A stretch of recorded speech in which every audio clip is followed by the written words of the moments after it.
मधुसूदन, मैं जिस काम का संकल्प करूंगा वो काम तो मैं करूंगा ही। जब भोजन करने का निश्चय करके बैठूंगा तो निवाला उठाकर मुंह में रखूंगा ही, तभी तो उसे खाऊंगा।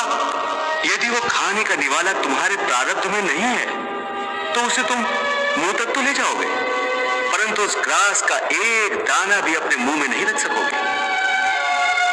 हे अर्जुन, केवल कर्म का संकल्प ही प्राणी के अधिकार में है, उसका फल प्राणी के अधिकार में नहीं है। वो कैसे? मैं बताता हूं कैसे। पार्थ, तनिक उस दृश्य की कल्पना कि नगर धनवान के सामने बड़े स्वादिष्ट भोजन की थाली परोसी गई है।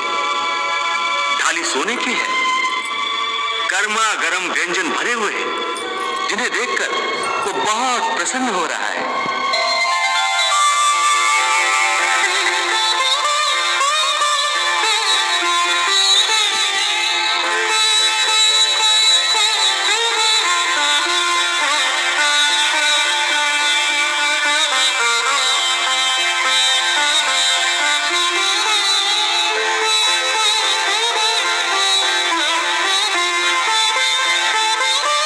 प्रसन्नता से पहला निवाला उठाता है।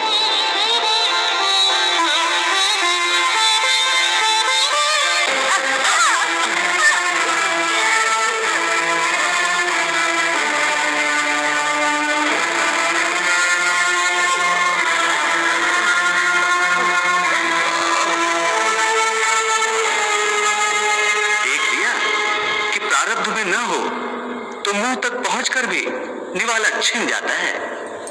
परंतु हे अर्जुन, इस उदाहरण का यह अर्थ भी नहीं है कि तुम सब कुछ प्रारब्ध पर छोड़कर स्वयं अकर्मण्य हो जाओ,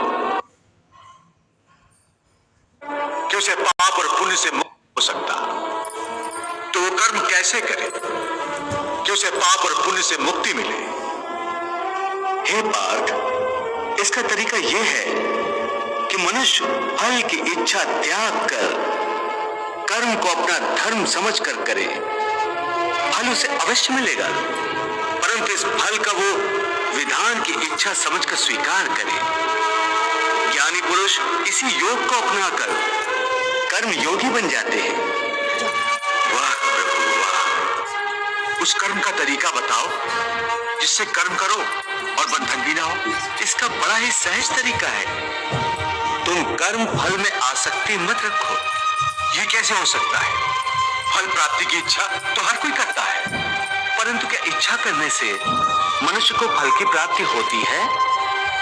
नहीं अर्जुन, क्योंकि फल तो प्रारब्ध के हाथ में है, और जो भी मनुष्य फल प्राप्ति की इच्छा करता है उसका मन फल के बारे में सोचकर अपने कर्म और कर्तव्य से विचलित हो जाता है और उसे वो फल प्राप्त नहीं होता जिसकी उसने इच्छा की थी। पार्थ, मनुष्य केवल कर्म कर सकता है, फल कदापि मनुष्य के अधीन नहीं है। केशव, यदि फल की प्राप्ति मनुष्य या उसके कर्म के अधीन नहीं है तो कर्म ही क्यों करे? क्योंकि मनुष्य का धर्म है अपने कर्तव्य का पालन करना। इस कर्तव्य पालन के लिए आवश्यक कर्म करना। परंतु हे केशव, फल प्राप्ति की कामना छोड़ने पर मनुष्य में कर्म करने की प्रवृत्ति उत्पन्न कैसे होगी? यदि फल की इच्छा न रहेगी तो मनुष्य कर्म ही क्यों करेगा?